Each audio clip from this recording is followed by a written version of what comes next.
J'ai tué ma sœur d'un coup de couteau dans le cœur. Sous la pluie battante de Paris. Et je n'ai ressenti aucune pitié, seulement la justice froide d'un homme qui avait tout perdu. Ce n'était pas un meurtre impulsif. C'était la conclusion d'une vengeance ourdie pendant des mois. Où chaque détail avait été calculé comme une équation mortelle.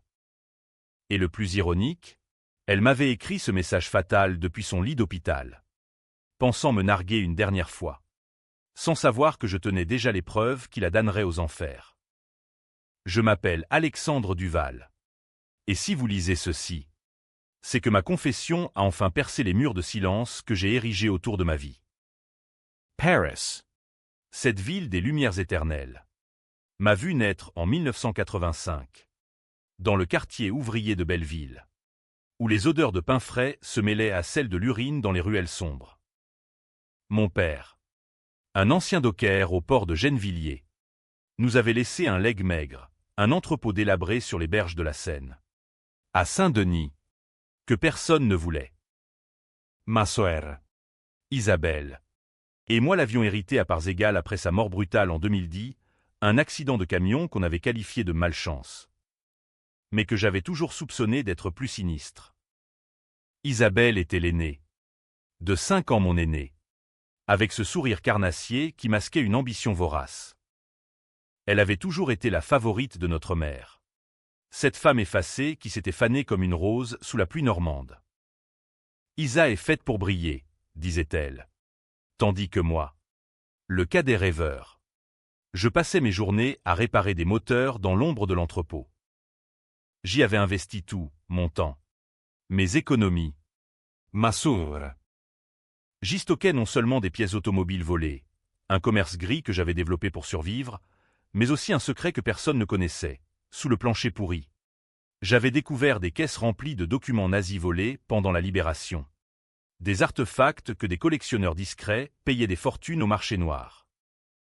L'entrepôt valait 14 millions d'euros. Pas pour sa structure, mais pour ce qu'il cachait. J'avais prévu de le vendre un jour. Quand le moment serait juste. Pour nous offrir une vie décente à toutes les deux. Mais Isabelle. Ah. Isabelle. Elle avait toujours eu le don de la trahison subtile. Comme un vin empoisonné qui flatte le palais avant de tuer. En 2015. Elle s'était mariée à un certain Laurent Moreau. Un promoteur immobilier aux ongles manucurés et aux costumes italiens. Qui sentait le cigare cubain et la corruption. Il vivait dans un appartement haussmannien du 16e arrondissement. Avec vue sur la tour Eiffel. Tandis que je pourrissais dans mon 2 pièces de la banlieue nord. Elle me méprisait pour ma « vie de rat d'égout », comme elle disait lors de nos rares dîners familiaux.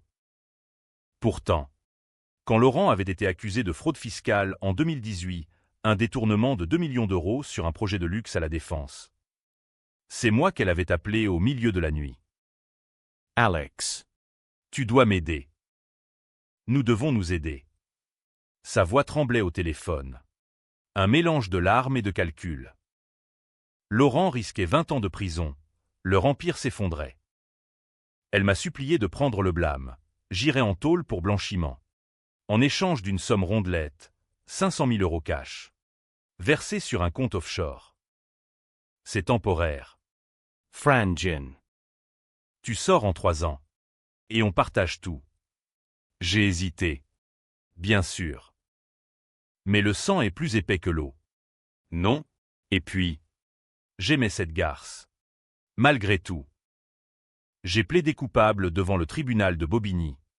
J'ai passé 3 ans à la maison d'arrêt de Fresnes. À me faire tabasser par des codétenus albanais pour un regard de travers. 3 ans où j'ai appris la patience. La haine. Et comment fabriquer un couteau aiguisé à partir d'une cuillère en plastique. À ma sortie en 2021, l'argent promis avait disparu. Laurent a tout perdu aux courses, m'a-t-elle expliqué au Café de la Paix. Ses yeux fuyant les miens. Pas un centime. Pire, j'ai découvert qu'elle avait utilisé mon sacrifice pour relancer leur affaire. En vendant des terrains fictifs à des investisseurs russes. J'ai ravalé ma rage. Me convainquant que la famille passait avant tout. J'ai repris l'entrepôt. Le nettoyant de fond en comble. renforçant ses secrets. Les caisses nazies, je les ai cachées plus profond, attendant le bon acheteur. Un contact hollandais m'avait approché, 14 millions. Paiement en bitcoin. Transaction anonyme. C'était en octobre 2025 que tout a basculé. J'étais en train de négocier les détails avec le Hollandais. UN typen mee van der Meer. Quand mon téléphone a vibré. Un message d'Isabelle, vendu ton entrepôt pour 350 000 €. Désolé. Franjin. On avait besoin d'argent pour le divorce. Laurent est parti. Et les avocats coûtent cher. Bessoes. Suivi d'un emoji cœur. Comme si c'était une blague entre nous. J'ai fixé l'écran. Le sang se glaçant dans mes veines. 350 000 € pour CCDIA. J'ai appelé Van der Meer en urgence. Il confirma, l'acte était signé. Notarié à la mairie de Saint-Denis. L'acheteur, une société écran de Laurent. Recyclée pour l'occasion. Elle avait fouillé mes papiers pendant que je dormais lors d'une de mes visites. Avait contrefait ma signature avec l'aide d'un faussaire du Marais. La trahison n'était pas seulement financière, c'était un viol de mon âme. Elle avait vendu mon avenir. Mon secret. Pour payer ses dettes de luxe. Et le pire, elle ignorait tout de la valeur réelle. Ou du moins, c'est ce que je pensais. Mais au fond de moi, une voix murmurait, et si elle savait? Et si c'était calculé? J'ai passé la nuit à marcher le long de la Seine. Les lumières des ponts se reflétant comme des couteaux dans l'eau noire. À l'aube, j'ai décidé, la vengeance ne serait pas un cri, ce serait un opéra macabre. Inspiré des drames de Racine, où chaque acte mène inexorablement à la chute. Le premier acte, l'infiltration. J'ai contacté un vieil ami de Fresnes, Karim. Un hacker maghrébin qui vivait maintenant à Lisbonne, mais qui rentrait souvent à Paris pour des affaires. Je veux tout sur Isabelle et Laurent, lui ai-je dit au téléphone. Ma voix calme comme un lac gelé. En échange de 10 000 €, mai dernier, il m'a livré un dossier numérique, mais relevé bancaire. Enregistrement volé. Isabelle n'était pas divorcée, c'était un mensonge. Laurent et elle tramaient un coup plus gros, revendre l'entrepôt à un cartel chinois pour 5 millions. En ignorant les caisses cachées. Mais Van der Meer avait flairé l'affaire. Il menaçait de tout révéler aux autorités si je ne récupérais pas le bien. Et moi, j'étais le dindon. L'homme qui avait déjà payé pour leur péché. Karim m'a aussi donné une info croustillante. Isabelle était enceinte. De qui? Pas de Laurent. Stérile d'après les rapports médicaux. Un amant? Un collègue? Cela ajoutait une couche de poison à ma rage. Était-ce mon neveu? Ou le fruit d'une autre trahison? J'ai commencé à surveiller Isabelle. Des photos volées depuis une camionnette banalisée.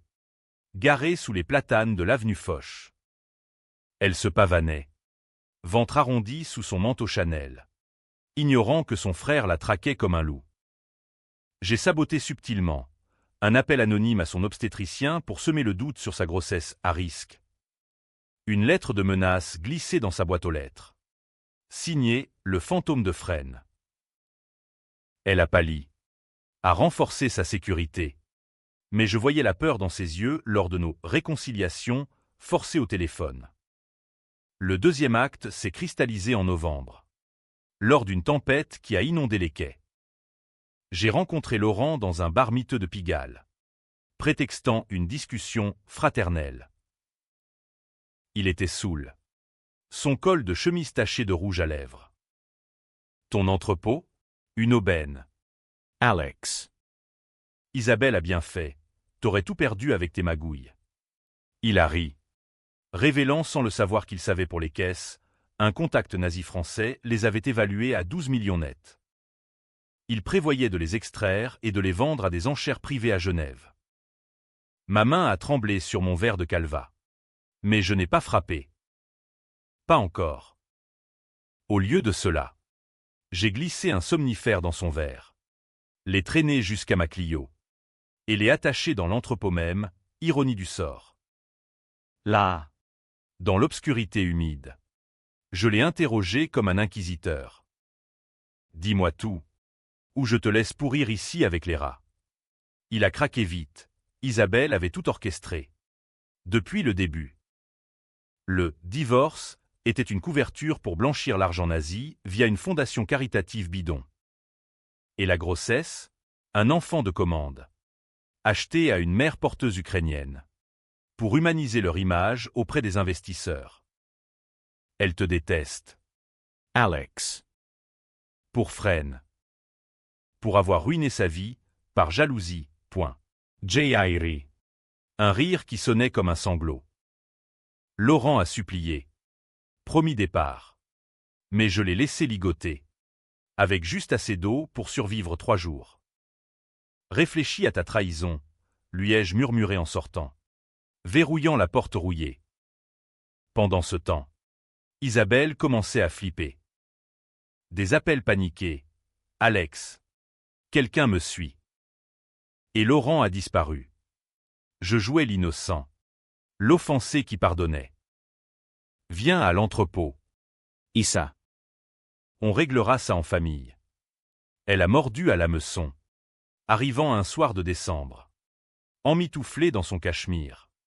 Escortée d'un privé aux épaules de taureau. Mais j'avais anticipé, un gaz lacrymogène artisanal. Une bagarre brève où j'ai assommé le garde avec une barre de fer. Isabelle. Ligotée à son tour. Face à Laurent dans la pénombre. Regardez-vous. Les amoureux maudits, ai-je dit. Allumant une lanterne qui jetait des ombres diaboliques sur les murs tagués. C'est là que j'ai appris le twist mineur. Elle n'avait pas contrefait ma signature seule. Notre mère, mourante d'un cancer à l'hôpital Saint-Louis, avait avoué sur son lit de mort, enregistré en secret par Isabelle, que notre père n'était pas mort accidentellement. Il s'était suicidé, ruiné par les dettes de jeu d'Isabelle, qu'il avait couvert. Et moi, j'avais géré l'entrepôt pour la protéger. Ignorant tout. Tu as toujours été le bouc émissaire. Alex, a-t-elle craché, les yeux flamboyants. Maman voulait que je brille. Pas toi. La tension montait. L'air chargé d'humidité et de promesses de violence. J'ai sorti le couteau. Sa lame luisant comme une promesse. Mais je n'ai pas frappé. Pas tout de suite. La vengeance. Comme un bon Bordeaux. Doit mûrir. Les heures qui suivirent furent un ballet de confessions et de mensonges. Où chaque mot était une lame affûtée. Isabelle. Les poignets liés par des câbles électriques arrachés au mur. Fixait Laurent avec un mélange de dégoût et de tendresse perverse. Lui, bâillonné d'un chiffon imbibé d'essence, marmonnait des injures étouffées. L'entrepôt, ce mausolée de béton fissuré, résonnait du goutte à goutte incessant d'une fuite dans le toit, comme un métronome funèbre. J'ai allumé une cigarette, la fumée dansant dans le faisceau de la lanterne, et je me suis assis sur une caisse éventrée, ironiquement. L'une de celles contenant les reliques nazies. Ces papiers jaunis qui avaient valu à notre famille cette malédiction. Parlez-moi de maman, ai-je exigé. Ma voix basse. Presque un murmure pour ne pas briser l'illusion de calme. Isabelle a relevé la tête. Ses cheveux blonds collés par la sueur. Son maquillage coulant en traînées noires sur ses joues. Elle t'aimait. Alex. Mais toi, tu étais faible. Toujours à réparer. À bricoler. Pendant que je construisais. L'entrepôt, papa l'a gardé pour moi. Au cas où. Il savait que tu le gâcherais avec tes combines foireuses. Un mensonge. Bien sûr. Les testaments étaient clairs, parts égales. Mais les mots s'enfonçaient comme des épines. Ravivant les souvenirs d'enfance, moi. Le petit frère qui réparait ses poupées cassées. Elle. La princesse qui les jetait ensuite. Laurent a gigoté. Et j'ai arraché son bâillon. Dis-lui. ISA. Dis-lui pour le gamin. Sa voix était rauque. Brisée par la soif. Isabelle Polly. Son ventre proéminent se contractant sous la robe de laine. C'est pas tes affaires. Laurent. Ferme-la. Mais il a continué. Vomissant la vérité comme un ivrogne, l'enfant n'était pas une mère porteuse. C'était le sien. Conçu lors d'une nuit d'adultère avec une assistante de bureau. Une gamine de 22 ans nommée Sophie. Isabelle l'avait appris. Avait forcé l'avortement forcé. Non. Pas ça, une adoption forcée. Payé grassement pour que Sophie disparaisse en province. Et maintenant, ce môme dans ton ventre, c'est pour remplacer. Hein. Pour laver ta conscience sale. J'ai senti une nausée monter. Pas de dégoût, mais de la clarté brutale. Isabelle n'était pas une victime. Elle était un serpent qui muait, se réinventant à chaque trahison. Tu as gâté mon secret pour ça? Pour un fantôme d'enfant? Ai-je demandé, approchant le couteau de sa gorge, la pointe effleurant la veine jugulaire. Elle a ri. Un son hystérique qui a ricoché contre les murs. Ton secret? Ces saloperies nazies? J'ai fouillé. Alex. J'ai tout vu. Et Laurent les vendra à des types qui paient cash. 14 millions, on en aura le double à Genève. Tu peux venir. Si tu veux. Partager. Comme au bon vieux temps. Le mensonge était si épais qu'il en devenait transparent. Van der Meer m'avait déjà contacté. Les Chinois avaient flairé les artefacts et offraient 20 millions. Mais avec une clause, destruction des preuves, pour éviter les fuites. Isabelle jouait gros. Risquant la prison à vie pour recel d'œuvres volées. Et moi? Le bouc émissaire une fois de plus? Non. J'ai décidé de renverser la table. D'accord, ai-je dit, reculant le couteau. On fait équipe. Mais d'abord, on libère Laurent. Il est inutile comme ça. J'ai défait ses liens, lui tendant d'une gourde d'eau. Ila bugolument. Toussaint. Puis s'est jeté sur moi. Erreur fatale. J'ai paré le coup. Le plaquant au sol d'un crochet du droit a pris en tôle. Et je l'ai roué de coups jusqu'à ce qu'il s'évanouisse.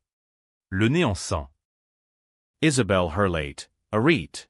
Il est ton beau-frère. Mais ses yeux brillaient d'une excitation malsaine. Comme si la violence était un aphrodisme. Je l'ai forcé à regarder. À absorber la leçon. Puis, dans un geste calculé, j'ai sorti mon téléphone et j'ai appelé Karim. Envoie les flics. Anonyme. Dis-leur que Laurent Moreau est vu pour dernière fois à l'entrepôt de Saint-Denis. Avec des artefacts volés. Isabelle a blêmi pour de bon. Tu bluffes. Non. J'ai raccroché. Et 5 minutes plus tard, les sirènes ont ululé au loin, se rapprochant comme un chœur grec annonçant la catastrophe. Ils sont arrivés en trombe, gendarmes en tenue anti-émeute, flairant le trafic illicite grâce à un type anonyme, le mien, via Karim. Laurent, encore groggy, a été passé au scanner. Les caisses ont été ouvertes, révélant les horreurs, lettre signée Himmler. Un signe SS en or massif. Isabelle. Libéré pour coopération. A été interrogé sur place. Son ventre comme un bouclier pathétique. C'est lui, Alexandre. Il m'a forcé. A-t-elle crié, pointant du doigt. Les flics m'ont menotté. Routine pour moi. Mais cette fois, j'avais un A dans la manche, un enregistrement vocal. Capturé par un micro caché dans la lanterne. Où elle avouait tout, la fraude, l'adultère, le recel. Au commissariat de Saint-Denis, sous les néons blafards, le capitaine Moreau, ironie. Un homonyme, a écouté le fichier. Isabelle s'est effondrée, pleurant pour la première fois sincèrement. Alex. Pourquoi? On était une famille. J'ai souri. Freudment. La famille. C'est ce que tu en as fait, un cadavre qu'on enterre vivant. Laurent a été coffré pour recel, elle. Pour complicité et faux en écriture. Mais je n'ai pas été lavé, mes propres magouilles passées ont refait surface. Et on m'a retenu pour enquête complémentaire. 3 jours en garde à vue.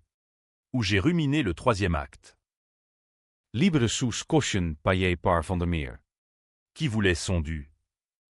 J'ai retrouvé Paris sous la neige précoce. Les rues du Marais glissantes comme des mensonges. Isabelle m'a appelé de sa cellule. Voix brisée, le bébé. Il va mal. À cause du stress. Viens me voir. S'il te plaît. Le piège était évident, elle voulait me faire craquer.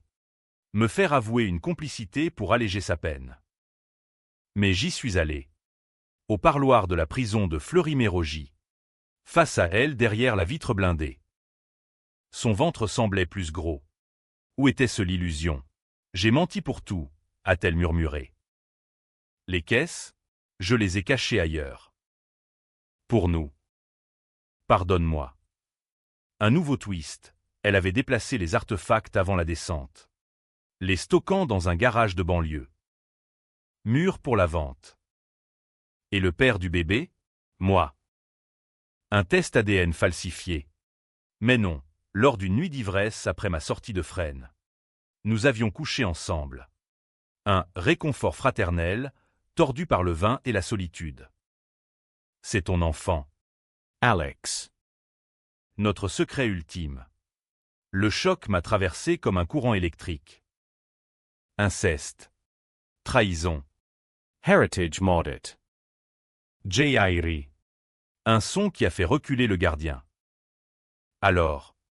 Tu portes mon démon. Parfait. Dehors. La vengeance entrait dans sa phase haute, divisée pour régner. J'ai contacté les Chinois via un intermédiaire à Belleville. Offrant les caisses pour 10 millions, moitié prix. Mais cash immédiat. Imparagele. J'ai liqué des preuves à la presse. Le Monde a titré « Le scandale nazi des banlieues, une famille parisienne impliquée ». Isabelle a vu son nom étalé. Son ventre de future mère souillé par le scandale. Laurent. Intaule. A tenté le suicide, raté. Mais cela a fait la une. Et moi, j'errais comme un fantôme. Préparant le coup final, une rencontre familiale à l'hôpital. Où le bébé naîtrait prématurément. La tension était palpable. L'air de Paris chargé d'une humidité annonciatrice de tempête. Chaque pas que je faisais résonnait comme un battement de cœur accéléré. Et je savais que le climax s'approchait. Où la lame trancherait non seulement la chair, mais les liens les plus sombres de la fraternité. L'hôpital Saint-Louis. Ce bastion de souffrance aseptisé au cœur du 10e arrondissement. Était devenu mon théâtre final. La neige avait fondu en une boue grise qui collait aux semelles. Miroir de l'âme souillée d'Isabelle. Elle avait accouché en urgence. 2 semaines avant terme. D'un garçon minuscule nommé, ironie du sort, Victor. Comme notre grand-père Docker. Le bébé luttait dans une couveuse. Ses poumons immatures sifflant sous les ventilateurs. Tandis qu'Isabelle, pâle comme un linceul, réclamait ma présence depuis sa chambre privée, privilège payé par les avocats de Laurent. Toujours en liberté conditionnelle malgré les charges. J'y suis entré masqué d'une blouse volée.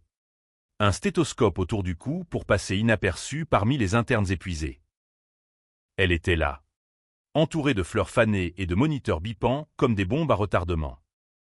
Alex, a-t-elle soufflé, tendant une main décharnée. Regarde-le. Notre fils. Il a tes yeux. Le mensonge était pathétique. Un test ADN rapide. Acheté sous le manteau à un labo de la Bastille. Confirmait 99,9% de paternité. Inceste.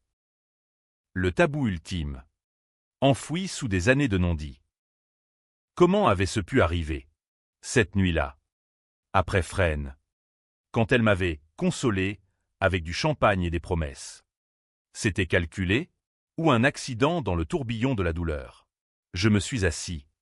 Feignant la tendresse. Caressant sa main froide. Pourquoi? Isa.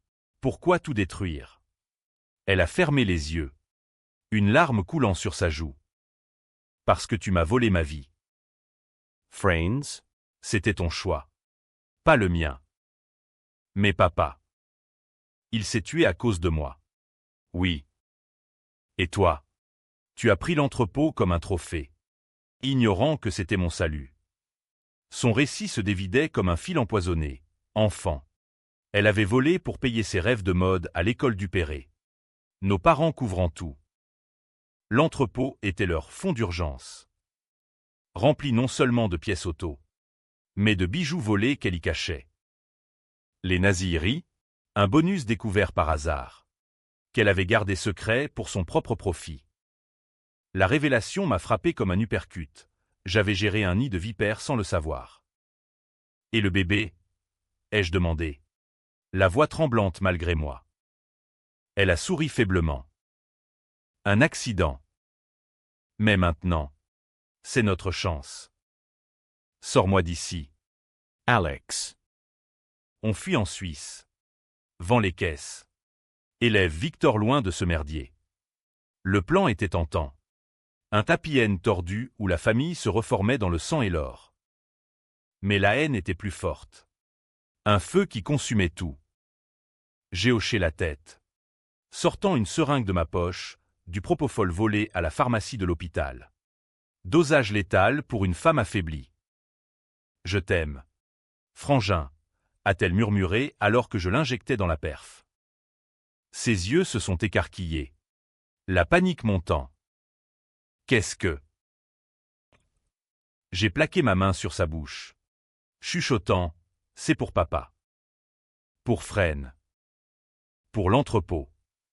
Elle s'est agitée faiblement. Le moniteur s'affolant en bip strident. Les infirmières ont accouru. Mais trop tard. Le cœur d'Isabelle s'est arrêté. Un arrêt cardiaque naturel pour une parturiente stressée. J'ai glissé dehors dans le chaos, laissant derrière moi un corps et un secret, le mien, gravé dans la chair. Dehors. La nuit parisienne m'engloutissait. Les lumières de la gare de l'Est clignotant comme des yeux accusateurs. Laurent m'attendait dans un café voisin, averti par un texto anonyme. « Elle est morte », a-t-il demandé. Son visage un masque de veuvage fin. J'ai acquiescé, commandant 2 cafés serrés. Accident. Mais les caisses, où sont-elles? Il a hésité. Puis craqué, un box de location à Bercy. Sous un faux nom. En échange de sa liberté, j'avais déjà effacé les preuves numériques via Karim. Il me les cédait. Nous sommes allés les récupérer à l'aube, chargeant les caisses dans un van volé. Direction l'aéroport d'Orly. Le voyage vers Genève fut un cauchemar éveillé. Laurent conduisait. Nerveux. Jetant des regards dans le rétro. On partage. 50-50. J'ai ri doucement. Bien sûr. Mais en réalité, j'avais déjà tout prévu, un contact suisse, un notaire véreux, et un billet pour l'Amérique du Sud. À la frontière. Les douanes nous ont arrêtés, routine. Disait-il. Mais quand ils ont scanné le van, les alarmes ont hurlé. Artefact nazi. Laurent a paniqué. Tentant de fuir, ils l'ont abattu d'une balle dans le dos. Légitime défense. Moi, interrogé. Mais relâché faute de preuves, les caisses étaient en transit légal. Selon mes faux papiers. Libre. Mais hanté. J'ai atterri à Buenos Aires 3 jours plus tard. 14 millions en bitcoin sur un wallet anonyme. Victor, j'avais payé une nurse pour l'adopter. Loin de l'Europe. Un happy end, pour certains. Oui, la vengeance accomplie. La fortune reconquise. Mais pour d'autres. Un monstre, un frère parricide. Incestueux. Qui avait sacrifié sa propre lignée. À Paris. La presse hurlait, le fratricide de Saint-Denis. Me traquant comme un fantôme. Et le twist final? Une lettre d'Isabelle. Posthume. Remise par Laurent avant sa mort. Si tu lis ça, c'est que tu m'as tué. Mais sache, Victor n'est pas à toi. C'est de Laurent. Cloné in vitro. Tu n'es qu'un leurre. Comme toujours. Le choc m'a plié en deux dans ma chambre d'hôtel au mur craquelé. Tout était faux. La paternité. L'amour tordu. Non, l'ADN ne mentait pas. Elle avait menti jusqu'au bout. Pour me briser une dernière fois. La vengeance n'était pas finie. Elle coulait dans mon sang. Éternelle. Pourtant, dans les rues de Buenos Aires, sous un ciel d'orage, j'ai senti une paix étrange. J'avais gagné. Ou perdu. Les lecteurs décideront. Buenos Aires m'a accueilli comme une amante fatiguée, avec ses tangos mélancoliques et ses avenues bordées de jacaranda en fleurs, malgré l'hiver austral qui mordait les os. J'ai loué un appartement modeste à San Telmo, sous un faux nom, Jacques Lefebvre. Un veuf français fuyant les impôts. Les 14 millions en crypto me permettaient le luxe d'une vie discrète, un atelier de mécanique pour masquer mes jours. Des nuits passées à siroter du Malbec en relisant les journaux parisiens en ligne. Mort suspecte d'une femme d'affaires, suicide ou meurtre. Titre Libération. Avec ma photo floue en bas de page. Isabelle était glorifiée en martyr. Laurent en victime collatérale. Et moi en suspect évadé. La France me traquait. Interpol sur les dents. Mais l'Argentine, avec ses souvenirs de dictature, savait fermer les yeux pour un pot de vin. Les premiers mois furent un purgatoire doré. Je rêvais d'elle, son rire d'enfant dans les ruelles de Belleville. Son corps contre le mien cette nuit maudite. Le couteau imaginaire que je plantais encore et encore. Victor, ou peu importe son vrai père, hantait mes nuits. J'imaginais son visage. Un mélange de nous deux. Grandissant sans savoir que son oncle avorteur errait comme un damné. J'ai essayé de noyer la culpabilité dans les bars de la Boca. Entouré de marins ivres et de putains aux lèvres rouges. Olvídala. Français, me criait-on. Mais oubliez, c'était impossible. La vengeance avait été cathartique. Oui, mais elle avait creusé un vide plus grand que l'entrepôt lui-même. Puis, les fissures sont apparues. Un mail anonyme. Via un VPN triple encrypté, ton neveu va bien. Adopté par une famille de Provence. Laisse-le tranquille. Signé, K. Karim. Bien sûr. Mon ange gardien à cœur. J'ai pleuré pour la première fois depuis Fresnes. Des sanglots secs qui secouaient mon corps comme une fièvre. Était-ce remords? Ou juste la fatigue d'un homme qui avait brûlé tous ses ponts? J'ai décidé d'enquêter, un billet pour Marseille. Un hôtel anonyme près du Vieux-Port. Là, sous un ciel méditerranéen implacable. J'ai pisté la nurse, une certaine Marie Duval. Coïncidence cruelle. Elle avait placé l'enfant chez des vignerons de Châteauneuf-du-Pape. Un couple stérile nommé les Bertrand. Je les ai observés de loin. Elle. Une blonde robuste aux mains calleuses. Lui. Un géant barbu qui chantait des complaintes provençales à l'enfant dans son berceau. Victor riait. Potelé et innocent. Ignorant le sang souillé qui coulait peut-être dans ses veines. J'ai approché Marie un soir. Dans un bistrot enfumé. Je suis l'oncle. Je veux juste savoir. Elle a pâli. Serrant son verre de pastis. Laissez-le. Isabelle voulait qu'il oublie tout ça. Et vous? Vous êtes un poison. Les mots m'ont giflé. Poison.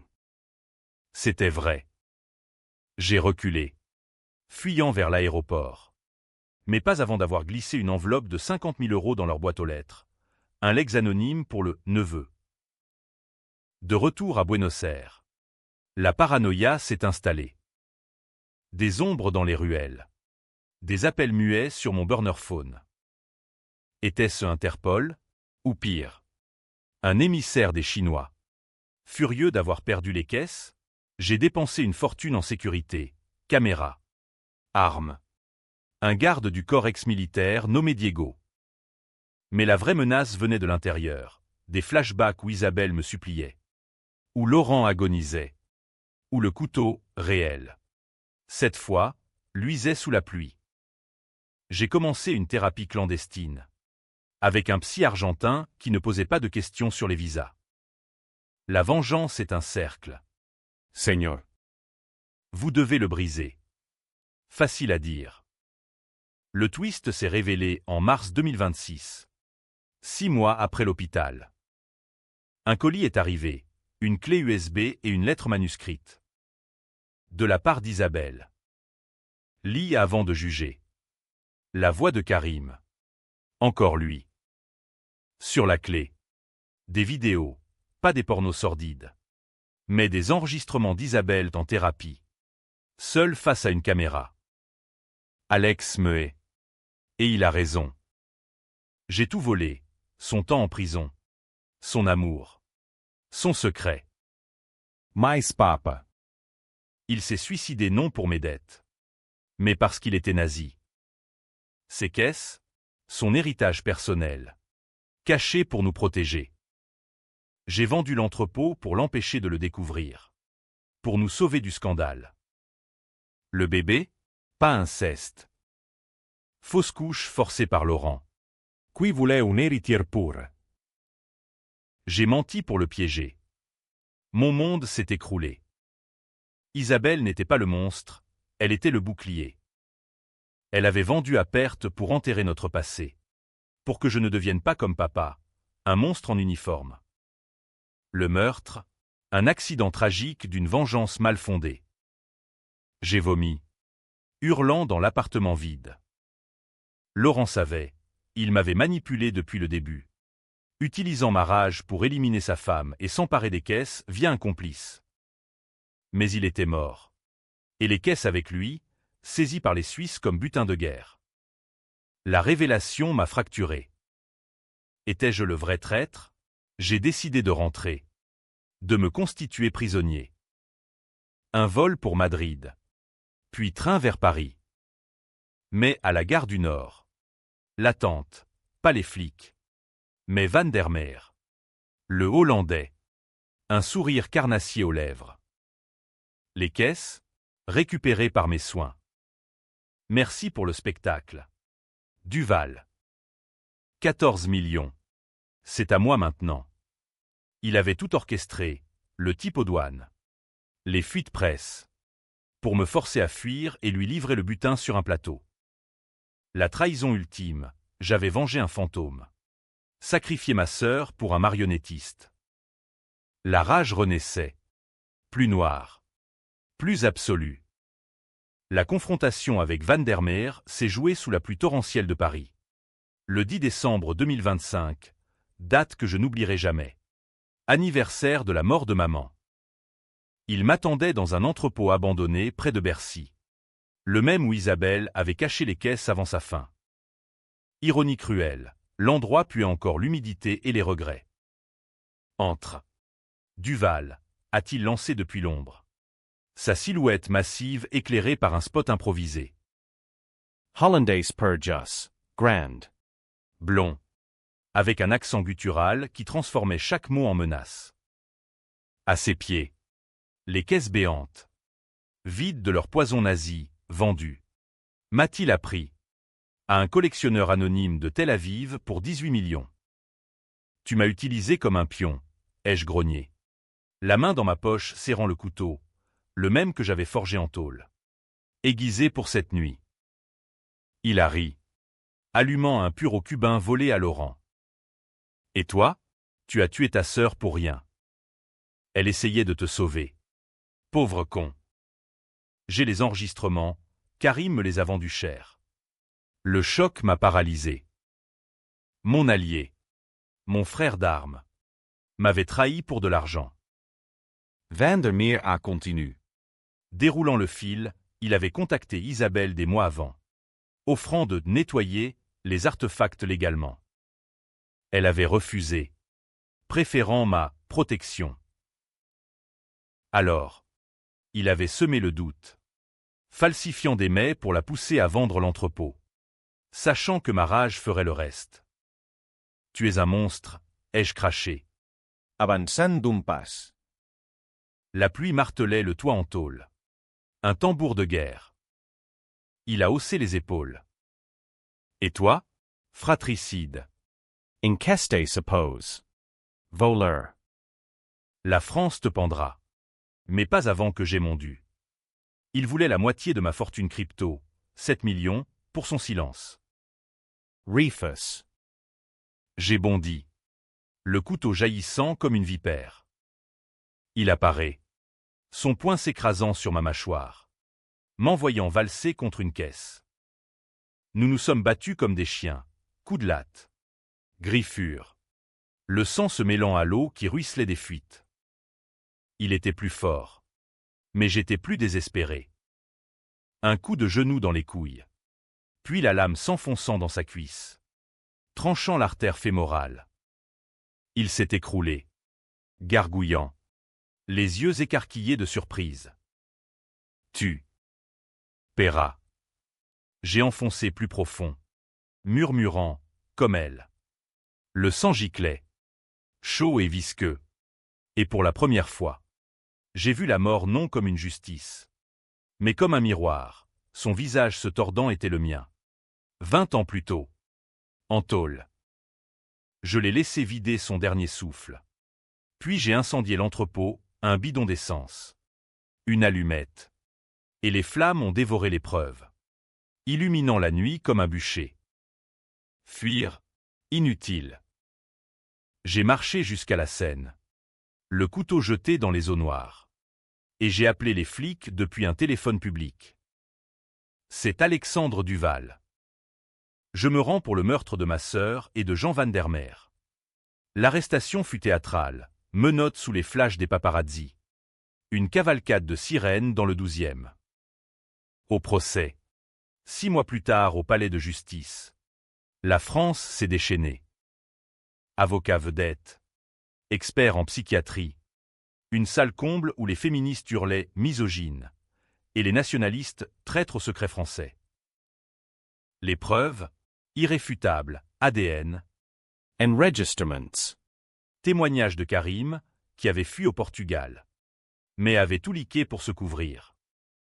Le verdict, perpétuité, sans remise de peine. Pas de happy end hollywoodien, une cellule à Clairvaux, où les jours se fondent en grisaille.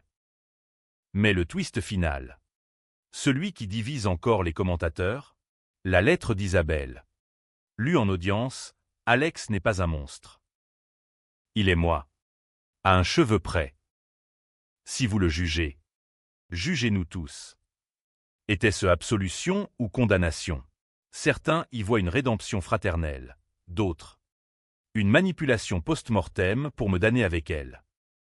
Aujourd'hui, à 40 ans, je regarde par la lucarne grillagée les champs bourguignons. Et je me demande, la vengeance valait-elle le prix? Victor Grandit libre. Ignorant son oncle assassin. Les 14 millions, saisis, reversés à des associations juives pour réparer l'horreur nazie. Justice poétique. Et moi, je suis en paix. Ou du moins, Resign. Paris. cette salope magnifique m'a appris que la trahison n'est pas un acte, mais un héritage. Et le mien s'achève ici, dans le silence d'une cellule, où les fantômes dansent encore.